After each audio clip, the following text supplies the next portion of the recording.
বিরতির পর স্বাগত। রাজ্যে প্রতিনিয়ত যান সন্ত্রাস অব্যাহত, আর এই যান দুর্ঘটনার ফলে গুরুতর আহত হচ্ছে পথচলতি সাধারণ মানুষ।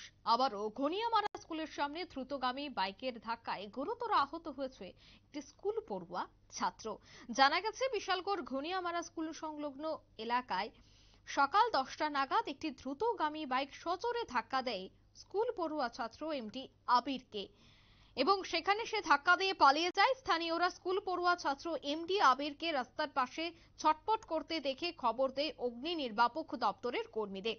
তারা ঘটনাস্থলে ছুটে গিয়ে আহত স্কুল পড়ুয়া ছাত্র এমডি আবিরকে উদ্ধার করে মহকুমা হাসপাতালে নিয়ে আসে। কিন্তু আশ্চর্যের বিষয় হলো, দুর্ঘটনা হলেও ঘটনাস্থল এবং মহকুমা হাসপাতালে দেখা মিলেনি বিশালগড় থানার পুলিশ কর্মীদের, যা রীতিমতো প্রশ্ন উঠছে তাদের দুর্বলতা। ফলে সংশ্লিষ্টরা মূলত অভিযোগ করছেন, কেন পুলিশ ঘটনাস্থলে উপস্থিত হয়নি, তার পেছনে কি কারণ থাকতে পারে। সে বিষয়ে সংশ্লিষ্টরা কি বলছে শোনাবো। বিশালগড় ফায়ার স্টেশনে একটা খবর আছে যে ঘনিয়ামারা স্কুলের সামনে একটা অ্যাক্সিডেন্ট হয়েছে। তো আমরা খবর পাওয়ার সঙ্গে সঙ্গে এখানে ছুটে যাই। যাওয়ার পর দেখলাম একটা স্কুল স্টুডেন্টের একটা বাইকে, অজানা বাইকটা পাওয়া গেছে না, বাইকটা বাড়ি দিয়ে গেছে গিয়ে। কত বছর? বাচ্চারা 6 বছর।